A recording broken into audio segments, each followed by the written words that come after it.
Ladies and gentlemen, please welcome founder, Mara Group, Mr. Ashish J. Thakkar. Good morning, ladies and gentlemen. My name is Ashish J. Thakkar. I'm the founder of the Mara Group and the Mara Foundation. I was a refugee, I'm a school dropout, an entrepreneur, a philanthropist. I hope to be an astronaut next year, and more importantly, I'm a fourth-generation African. My family moved to Africa in 1890, and we went through the unfortunate incident of Idi Amin in 1972. We got kicked out, went to England, started again, and then we came back home. We came back to Africa. In 93, we moved to Rwanda. 9 months later, unfortunately, the genocide broke out. Me, my sister, and parents were refugees during this genocide. We luckily, again, came out alive, but unfortunately lost everything. I then decided to quit school at the age of 15 and support the family. So I took a loan of $5,000 and set up a little IT company in Uganda, and then slowly made it a Pan-African business. 18 years later, the Mara Group is in 22 countries. We have about 11,000 employees, and we're focused on manufacturing, technology, real estate, and financial services. The Mara Foundation, our non-profit, is focused on youth empowerment and women empowerment. Today, I'm pleased to say that we empower over 250,000 businesses across Africa, and we are a partner in the Young Africa Leaders Initiative as well, which President Obama announced a few days ago. As a young African, and note how I emphasize young, as a young African, I'm extremely happy today. I think the U.S. Africa Summit is history in the making in the true sense. The United States entrepreneurial culture, the depth of entrepreneurship, the depth of capital in this country is unbelievable. And I'm a firm believer in, rather than reinventing the wheel, is the best combination of global and local. Global organizations partnering with local organizations like Mara and many others is the answer. A case in point is Atlas Mara, which my partner Bob Diamond and I set up a few months ago to buy banks in Africa. We raised $1 billion within 6-7 months, and majority of our capital came from the US, and majority of that capital had never invested in Africa before. So the appetite is absolutely there. I think we need to change the narrative. People are talking about bringing Silicon Valley to Africa. I'm a believer that rather than trying to bring Silicon Valley to Africa, let's bring Africa to Silicon Valley. I think it's time we as Africa become innovative, create solutions that we can take global rather than trying to reinvent what's already been done. And I think, just to sum up, somebody in San Francisco recently asked me, a media person asked me, they said, you know, when is Africa going to catch up? And I looked at them and I said, look, I'm so sorry, we're actually not going to catch up. And they looked at me quite shocked and they said, why? And I said, because we're going to lead the way. So thank you so much for being here. God bless you all.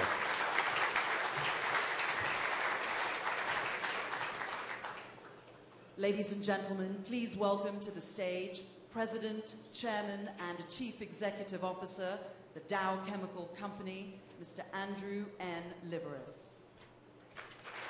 President and Chief Executive Officer, Walmart Stores, Inc., Mr. Doug McMillan. President and Chief Executive Officer, Dangote Group, Mr. Aliko Dangote. Chairman and Chief Executive Officer, General Electric, Mr. Jeffrey R. Immelt. Chief Executive Officer, Shanduka Group, Ms. Phuti Mahanyele. And our moderator, 42nd President of the United States, the Honorable William Jefferson Clinton.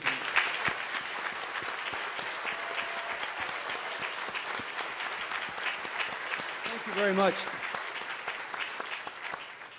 Good morning, everyone. I'd like to begin by thanking Secretary Pritzker and Mayor Bloomberg for the enormous amount of work they and their teams have done to bring us together, and I'm very grateful. I'm grateful to President Obama for sponsoring this. This is probably something we should have done a long time ago. There are many heads of state here from Africa and political and business leaders from both continents.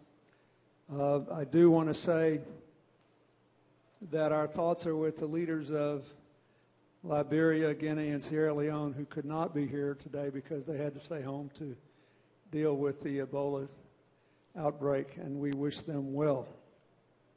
I told the panelists before we came out today that I hate panels that are over-directed, and I don't like ones where the members filibuster, but I do want them to be able to say what they have to say about this issue.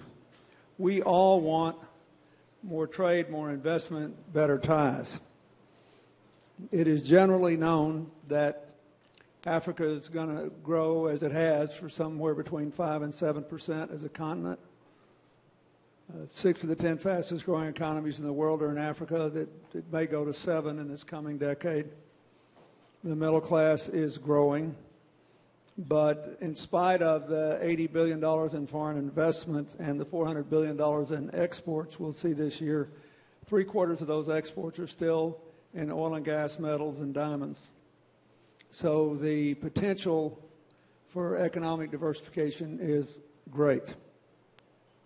There are 650 million cell phone users on a continent of 900 million people, only 300 million people with electricity, about 170 million people with genuinely good internet access. 23% of the people have a bank account, thanks largely to cell phone banking, and 5% have a credit card. So there are lots of obvious options here. To those of you, the small number here, who are interested in this subject but have not had a lot of contact with Africa, I think it is important to say, so that our African panelists don't have to say it, the obvious. It is a continent, not a country. And the laws of countries matter, and the practices and the cultures and the opportunities will be different from place to place. But all of these panelists have a lot of experience on all the relevant issues. Now, this conference is well organized, so this is supposed to be about how business-to-business contacts can increase investment and economic activity. Then there's a panel on infrastructure. Then there's one on finance, which is a huge deal. Then there's one on government action. But I told our panelists not to worry too much, because they'll have to say some things about the constraints and opportunities in these other categories. So with that as a background, I would like to start with Jeff Immelt, because General Electric has been involved in Africa for, I believe, 116 years, since 1898, and they're about to get the hang of it. So I want to ask you, in spite of AGOA, which I signed almost 20 years ago or 15 years ago, and all the things that have been done since, it strikes me that we've only barely scratched the surface of what we could and should be doing there, and that we're missing the boat. We should understand this is a massive opportunity for American business. So based on your experience, what do you want to say to the Americans here, and what do you want to say to the Africans here about what one or two things each of us could do to accelerate this process? So thanks, Mr. President, and let me say thanks again to Penny and the President for doing this. I think it's a great step that shows the commitment and the potential that the region has. I would say to all of the, my fellow CEOs, the number one thing is get local. I think too many of us conceded this early in our careers to the Europeans, mainly because the U.S. market was so good. If you're an American of my age, really for a long period of time, you didn't have to travel much, and so we kind of gave Africa to the Europeans first and to the Chinese later. But today, it's wide open for us, but you have to get local. So that's step number one. I think financing is the number one gap, at least in the businesses we're in. And what's lacking, I think, is what I would say investable strategies that governments need to put forward. For instance, there's a right way to do a power purchase agreement and a wrong way to do a power purchase agreement if you want people to invest in it. So we need more convergence around good standards on behalf of the governments. And we need more risk capital. There's probably $25 billion of infrastructure investment in this room alone, but you all want to be the second person in after somebody else has taken project risk. And what we need is a good coordination of the U.S. government, OPIC, EXIM, World Bank, people like that, along with real investors who are willing to put skin in the game to get that first investment in. And that, so let's not kid ourselves about financing. And it's got to fit, it's got to be flexible. It's got to fit the African standards. So get local. We need flexible, risk-based financing. And then the third thing I'd say, Mr. President, and this is a small thing just on our behalf, I think all of us would benefit if there was some regional integration in Africa, an Eastern Africa alliance, a Southern Africa alliance that would add more than each country, that might put together 4 or 5 countries that we can invest behind. Those are the 3 things I would put forward. Well, let me ask you one follow-up Sure. question very quickly. We don't want to get in the middle of Washington's political wars, but how important do you think it is for the future prospects of getting more financing in Africa for American businesses to renew the Export-Import Bank? I've been on record. Look, there's a lot of things to be critical about big businesses about, and there's a lot of things that don't work in government, but exporting is not one of them, and the Exim Bank isn't one of them. And the fact that we have to sit here and argue for it, I think is just wrong. There's 53 export banks around the world. The U.S. on a relatively small basis is less than a lot of what Europe does or what China does. But more importantly than anything else, Mr. President, it shows the U.S. cares. And I'm not asking GE, Caterpillar, IBM, Dow. We're not asking for favors. We're putting our own risk capital up against it. But these projects need, I think, the hand of the U.S. The underwriting, if the U.S. underwrites a deal, if the World Bank underwrites a deal, risk capital comes in. So we punch way above our weight with EXIM. I think it speaks to the country's interest in a region. It's a competitive weapon. And it creates jobs here, lots of jobs, and it creates jobs in the countries we go to. So, thank you.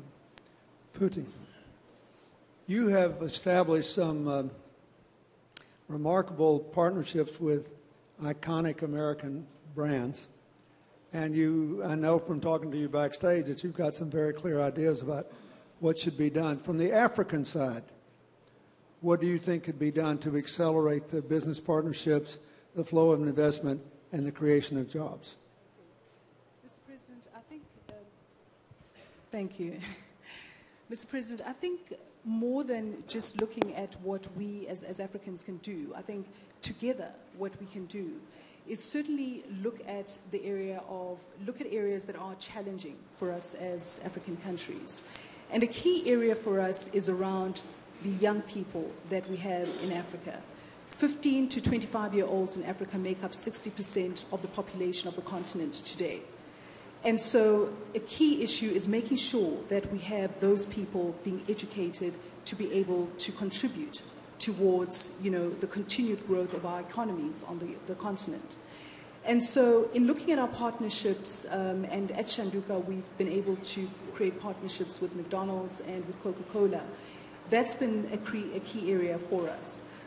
So for example, with McDonald's today, we employ 11,300 people in South Africa. And what we've done is to focus on educating and employing young people coming into our business. And so what we do is we have a significant focus on that. And so I think from a business perspective, it's important that we focus on education and empowerment of young people so that as we go forward, we have the resources that we require to push the economies moving forward. And from that perspective, we will then have the capability to be able to continue to grow our economies in the manner that we need to do. Do you think it would be helpful if these major American companies did more in the education and training area to design programs that are tied directly to the job market? I must say this is not just a problem in Africa. This is a problem in America. This is a problem all over the world. There is a job shortage for young people everywhere. Yeah. It was part of what triggered the Arab Spring and the Tahrir Square in Cairo. They were producing 400,000 college graduates a year. Absolutely. And nowhere near 400,000 jobs for them because they weren't trained to do the jobs that were or might be brought there. So is this something we should do together? Absolutely, yeah. It is working. Absolutely. I think we definitely need to be focusing on pushing for more education of young people together. I think it's a critical issue for us to focus on as we move forward, because if you think about it, what is the one critical resource that we need to move our continent forward and continue to grow? It's to develop our young people. And then from that perspective, to then be able to continue to invest in other areas. And we know the various other challenges that we face. If you look sectorally, we know that there are a number of sectors that require significant investment. And so, you know, from that perspective, what I would say is that for American investors coming into the African continent, the one thing that we need to be looking at is that, you know, you cannot be looking at coming into the African continent with a perspective of being able to invest immediately. As many of you know, because, you know, you've all been investors in the African continent. But it's the issue of making sure that we are willing to invest in the infrastructure requirements of the country that you're investing in. So whether it is investing in the people of that country or investing in the infrastructure requirement, it is very important to be able to do that prior to the actual investment in the business. Because, you know, without that, then you won't have that continued growth of your business, and you won't be able to support the country that you're in as well. Thank you. Doug, first of all, congratulations on your assuming the presidency of Walmart.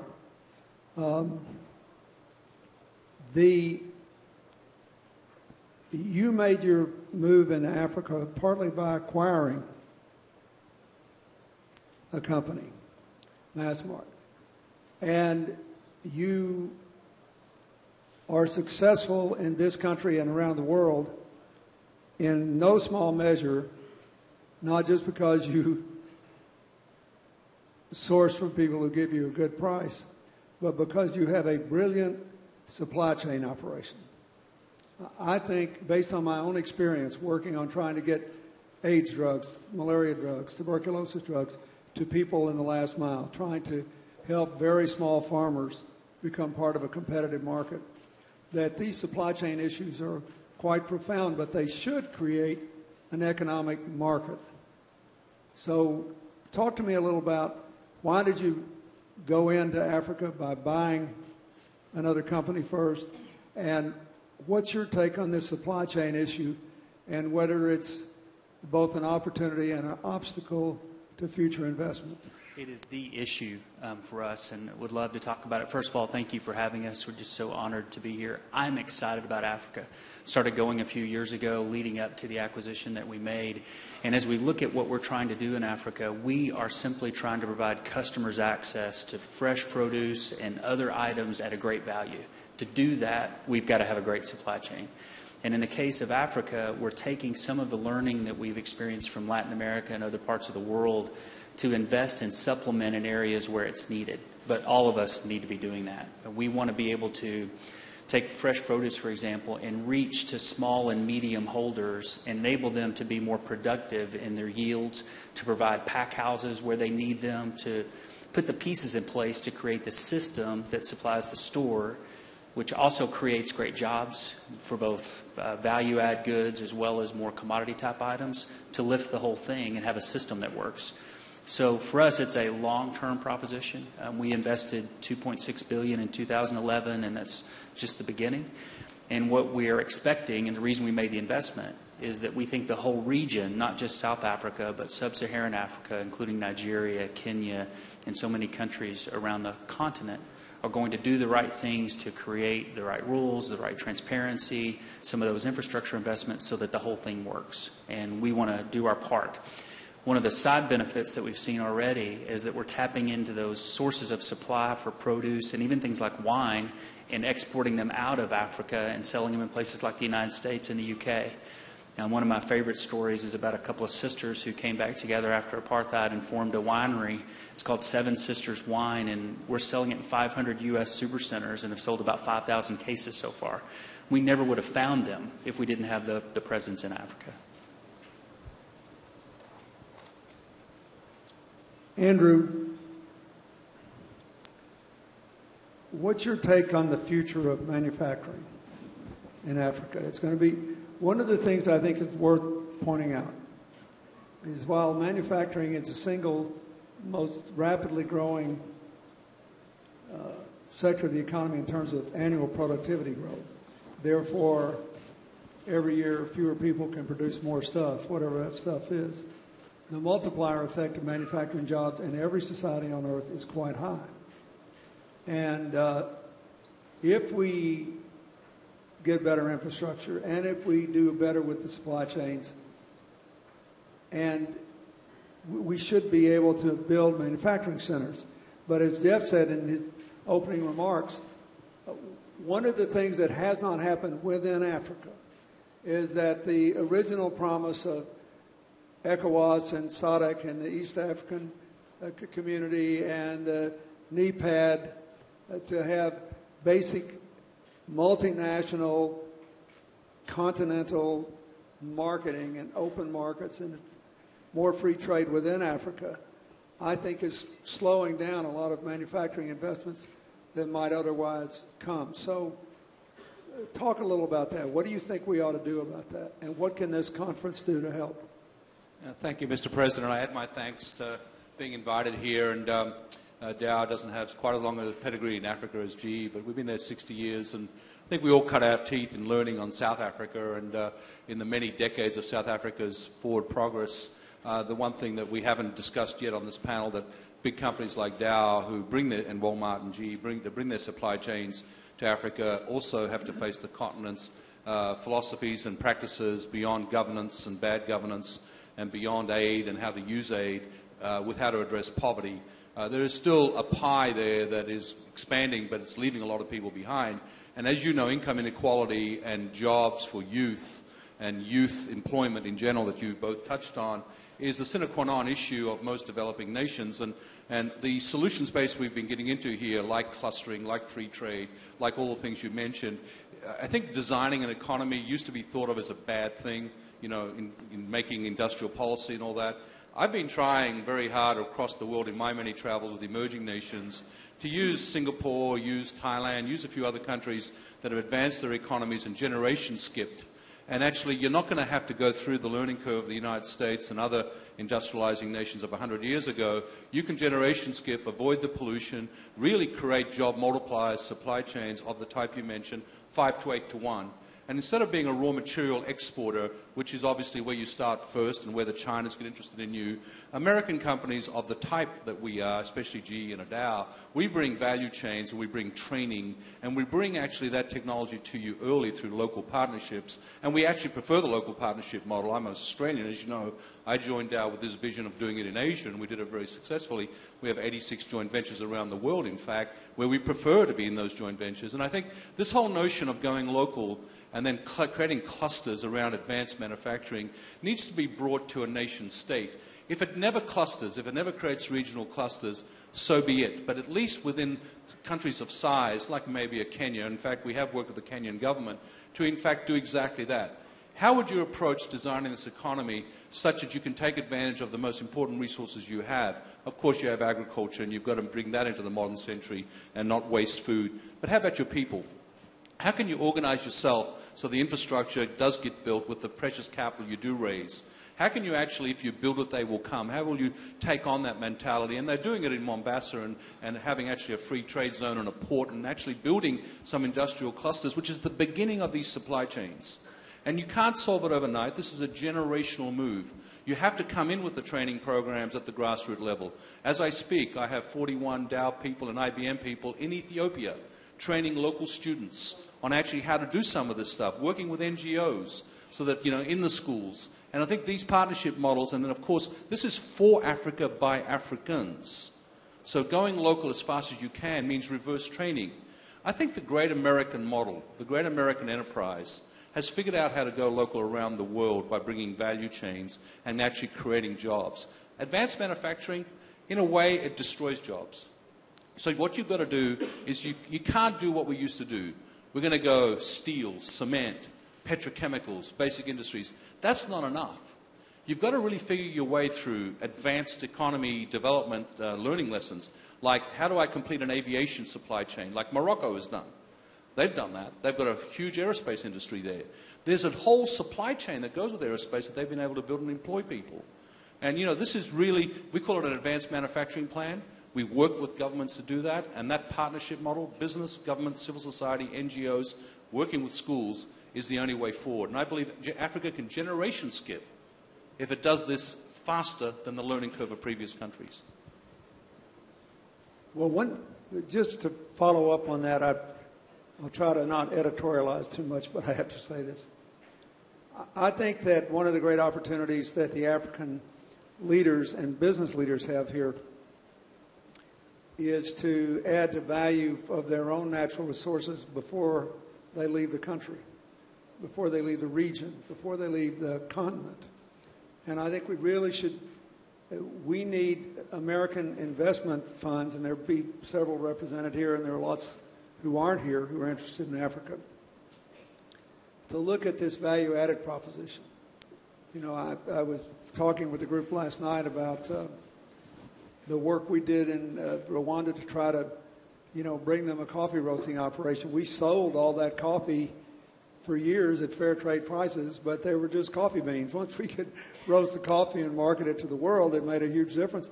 And they made so much more money, all of which they used to reinvest in their businesses, protect their topsoil, do all the things that you're talking about. Same thing with soybean processing. So I think the opportunities there would surprise even a lot of people who do a lot of business in Africa, but not in the value-added chain.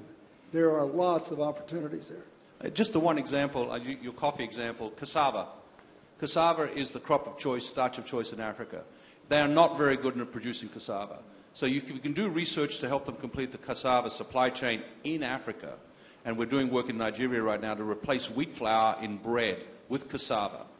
Then suddenly there's bread for Africans based on their crop that cuts out a whole lot of costs. And you can put it on your stores, in your stores. I mean, this is the sort of close the supply chain point you're making with coffee, which I think is there if you go local. And the point I want to make to the investors here is there's actually money in this, real money. Africa, I think, is very underinvested. I got a lot of other questions, but I want to go to Aliko next because it's been interesting to me to watch your emergence, not from being a person who made a lot of money in the traditional industries to someone who is thinking about where you want Africa to be 5 and 10 and 20 years from now.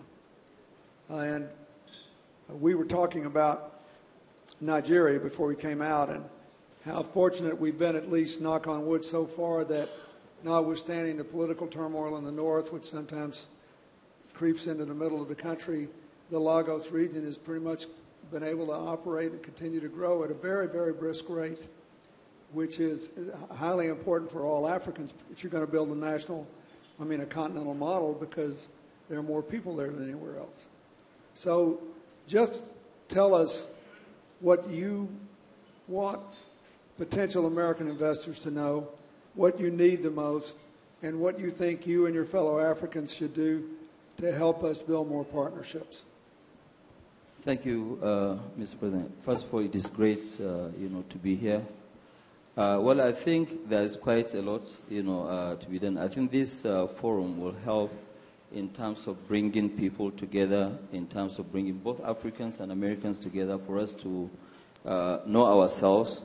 Because if you don't know yourselves, you are not going to do any business. And I think we've been partnering quite a lot of American companies. I know that a couple of them, they have an archaic information on Africa. They're still thinking about Africa of the last decade or the last 10, 15 years. Whereas really things have changed dramatically. Africa now has been growing at about 5.5% on average in the last, decade. And it means that when you look at the future is there. I mean, if we continue, Mr. President, to grow at 5.5%, and the 5.5% growth is actually without power. So if there's no power, it means that there's no growth. And when I say that there's no power, you look at a country, for example, like Liberia, where they have maybe 20 megawatts of power with a population of 3.5 million, or maybe 20 million population, from the state that I come from in Nigeria, where we're sharing 32 megawatts of power. So, there's actually no power there. But still, we've been struggling because of the massive, series of, transformation in terms of the macro, micro, and political stability has been there for some time. Of course, there's a little bit of issues here and there, but, we're growing. And if we continue to grow, even like this, the projection is that in the next 36 years, which is 2050, to 5.5%, Africa will end up having about $15 trillion GDP.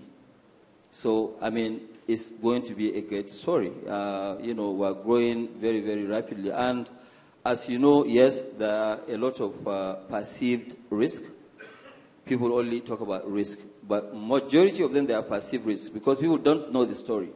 They have not really been there. And, Mr. President, you said something that Africa is about 54 countries. Because some people, when you talk about Africa, people believe that, yes, Africa is like one state.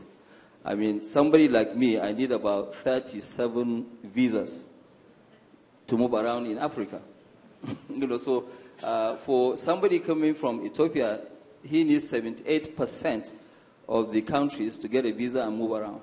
So I think, like what Jeff even suggested, there must be this integration within us. It's a big market, and obviously I don't expect GE today to go and open up factories all over the place. But if they go to West Africa and they open in Nigeria, then there should be free movement of goods and services, either within, not even within the region, but within the continent itself.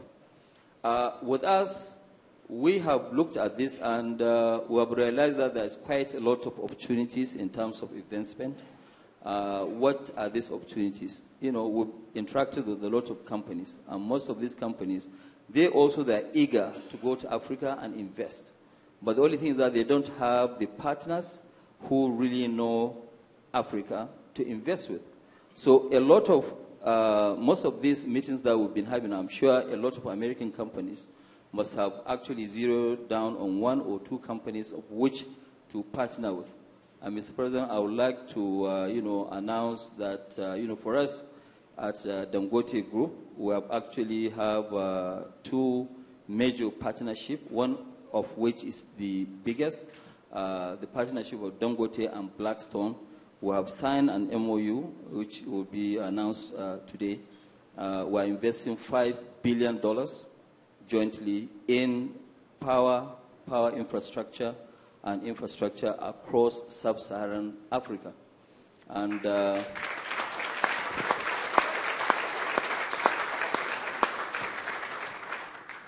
with this, we will definitely, close the gap. There's quite a lot of gap. And this gap, we know about the gap. And, it's there. And we're going to be very serious and very, very aggressive. So the two organizations will really make it work.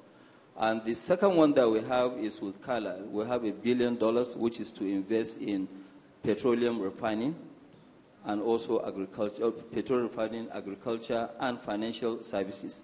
Because when they first, Carlyle went to, decide to do the Africa Fund, we took 10% of that, which is $50 million. But they eventually raised more than $500 million. They raised $728 million. So we're open, and I'm sure that there will be quite a lot of these deals.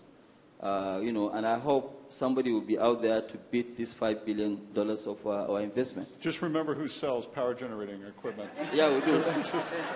David, Steve, just want to get that in there. Yeah, well, I think that's the purpose of this conference. I should have been your agent. Let me ask you a question about the power, all of you, related to the supply chains.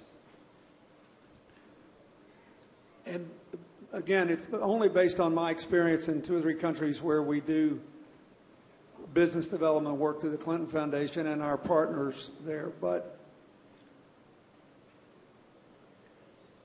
Africa still has a lot of inequality in terms of economic opportunity and options, like all places, city to country.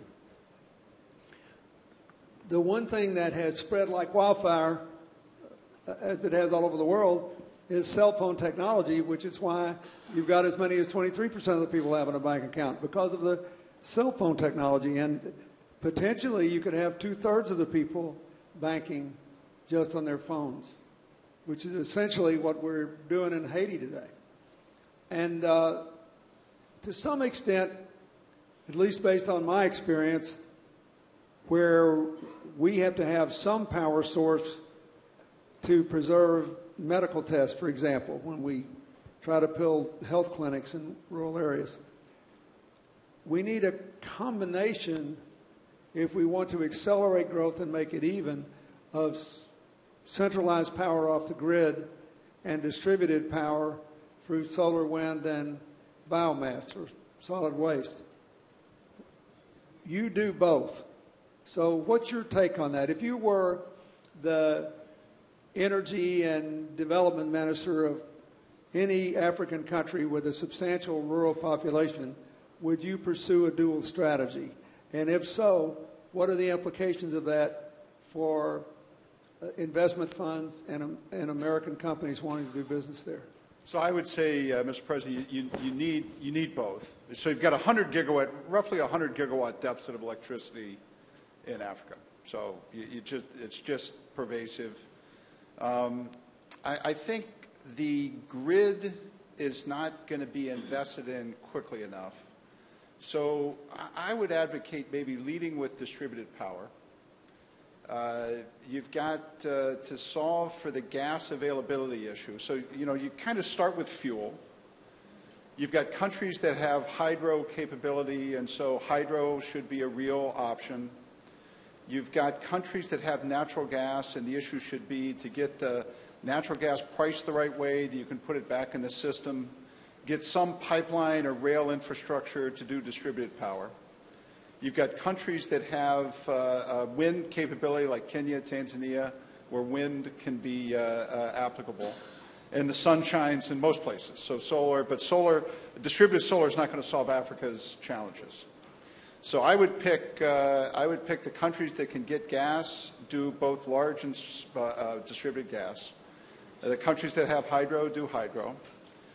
There's going to have to be some coal in the mix. We're just not going to be able to influence it. We need to be practical about where that goes. We ought to have distributed solar programs throughout the region.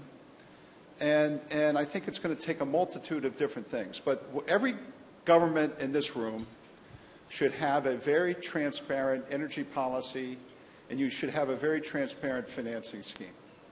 And whether it's a bulk trader agreement or power purchase agreements, there's a right way and a wrong way to do those things to attract investment. Now, I would say, Mr. President, the things that can be localized here are gas. You're going to have enough scale here to be able to localize some gas turbine technology. You can localize a lot of wind here. So not only are you solving an infrastructure issue, you're also going to solve a job issue. But I start with the fuels and then go to the structure. The last point I'd make is, I always say solve the easy problems first. Doing something like building a nuclear power plant is the hardest thing on earth to do. If you laid everything on earth down and picked the hardest, it's the hardest. I just don't think that's going to be a pervasive technology that gets advanced in Africa. Andrew and Doug, you want to comment on this? I do want to comment because this is a passion of mine, which is of Jeff's as well. Energy policy for nation states is something that they can learn from all the rest of us who got it wrong, and this country still doesn't have it right. And one thing that countries can do, and regions of course, is start at the efficiency conservation end and then work backwards into the grids and the fuel sources. Because if you go the fuel way and you say nuclear is too hard, you're paying the price of oil or its proxy. And that's a very hard thing to compete on affordable energy. Affordable energy for these countries is the sine qua non issue.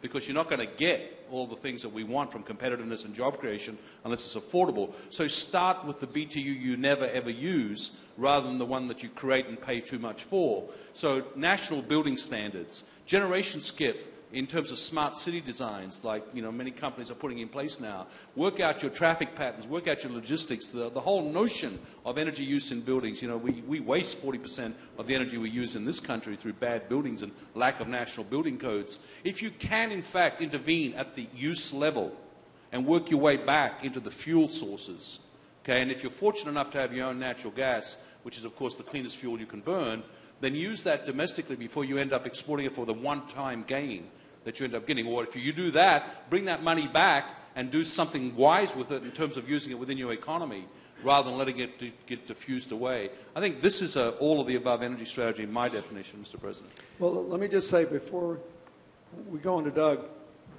in his former life, Mayor Bloomberg, and at the end of his term was the chairman of a group called the C40 of big cities throughout the world dedicated to greater energy efficiency and sustainability through clean energy in urban areas. And the Clinton Foundation was the basic technical implementer for a lot of this. And there are a lot of African cities today that are now in our coalition that are getting efficient bus rapid transit, that are trying to close all their landfills and use energy sources and do recycling, and are working up and down the line to get more out of what's there. And so it's no longer people thinking this is some touchy-feely, offbeat, irrelevant issue. And I think it's something that deserves more attention perhaps later in the day in the other panels. And I don't think there's any big company in America that's tried to do more on the sustainability issue than Walmart has. So what do you think about this? What is this as an opportunity for, in effect, creating energy through sustainability in Africa? Now, just connect the dot between your point around investment and a business opportunity in Africa with distributed energy. We are in pursuit of renewable energy everywhere where we operate around the world, and use a lot of on-site solar here in this country, use a lot of hydro and wind in Mexico. And in Africa, it just seems to me like there is a place, given the outline that Jeff gave us, for investments to accelerate this process and do some generation skipping. What new equipment can do today compared to what old equipment used to require in terms of energy is dramatically different. And as I've visited a lot of stores in Africa and seen what our competition's doing and what we're doing, there's a lot of waste in the system that new money could generate not only more efficiency but a tremendous return. I think there's an investment opportunity there. I think, Mr. President, the other issue is also just looking at more involvement of the private sector, because it's still very much a public sector driven area. And we need to have more legislation that allows for private sector to participate in this. And then having looked at that, I would say that, we need to have countries focus on energy sources that make more sense to them. Because, if you look at gas, it's not necessarily the answer to every country. For instance, gas is not easily available in South Africa, but it is available in Nigeria. So, you need to look at fuel sources that are available and make the most out of those. So if I were to look at it from a South African perspective, I would say that, we need to use up the coal that we have, but then obviously also look at the renewable energy sources, which our government has already introduced, and that is already being done. And renewable energy, looking at the full spectrum, seeing what can be introduced first and then bringing that into account. But I think there's still quite a lot that needs to be done in terms of the regulatory side as well, making sure that we have that and having it in a manner that is investor friendly. Aliko, you want the last word on this? Yes, sir. Yes, Mr. President. I think in Africa, I believe we can generate power from various sources. Some countries, they have all. I mean, Nigeria, we have hydro, we have coal, we have gas. I mean, today in Nigeria, we have potential gas reserves of 260 trillion cubic feet of gas. And we are not really even using up to 1 billion cubic feet of gas. So there's quite upside there, and, we can do quite a lot. But I think we need to pay a lot of attention to power. I think that's really the base.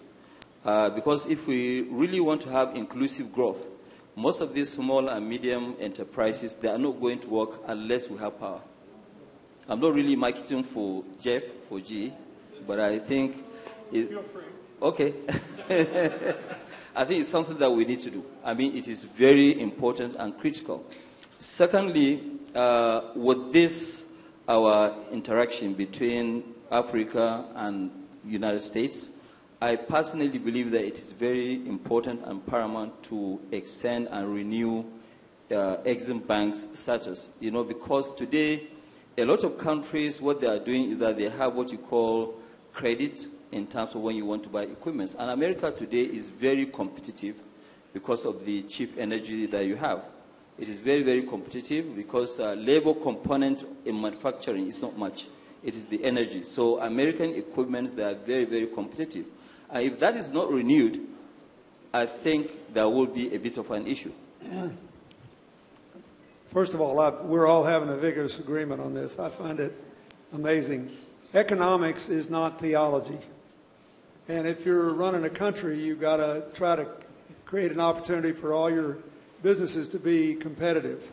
That's all the Exim Bank does. I've heard more ridiculous things said about the Exim Bank in the last 6 months than I have in my adult lifetime.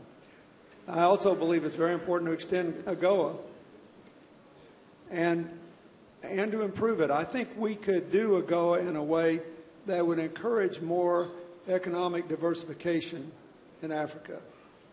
And I wish that not only our African panelists, but others here would give some thought to that. You know, right now we just want to get it extended, but we ought to think about how to craft the extension so that we can support the development aspirations of the various African nations and what the people really need. Look, we're out of time. We haven't talked nearly enough about education and training, about the equal inclusion of women and girls and the economic plan for the future. There are so many things that need to be said about finance, infrastructure, energy that presumably will be said later. But I hope that everybody who's here, because you're interested though not yet involved, is now more interested and more determined to be involved. And I hope that all of our African friends who are here will accelerate the opportunities we have to do things together. I think the United States and its business community need this relationship as much or more as Africa and its business community. This is a very important part of our future. And I'd just like to say one final thing. When Ashish Thakkar was up here talking before we came out, and I one more time heard his story, and I thought of all the people who were driven out of Uganda and the amazing stories so many of them have made, it reinforced something that we shouldn't forget here. Intelligence, dreams, and the willingness to work are evenly distributed throughout the world. Investment, opportunities, and systems that reward smart behavior are not. That's really what this is about. All of us are being given a chance to either do our work like the Gates Foundation and I do, or to make a lot of money out of the fact that this gap has occurred, which should now be closed. And I see the World Bank President, Jim Kim, out there. He's going to help us do it. The American government's committed to help us do it. But just remember his speech. In a way, that may be the most important thing that's occurred on this stage this morning. The guy drops out of school at 15 and does what he's done in the last 18 years, and he should never have had to leave home a single day to do that. We want to create the African home as a place of opportunity for Africans and for those who want to work with them. And I think we should give our panelists, especially our African panelists, a big hand. Welcome in.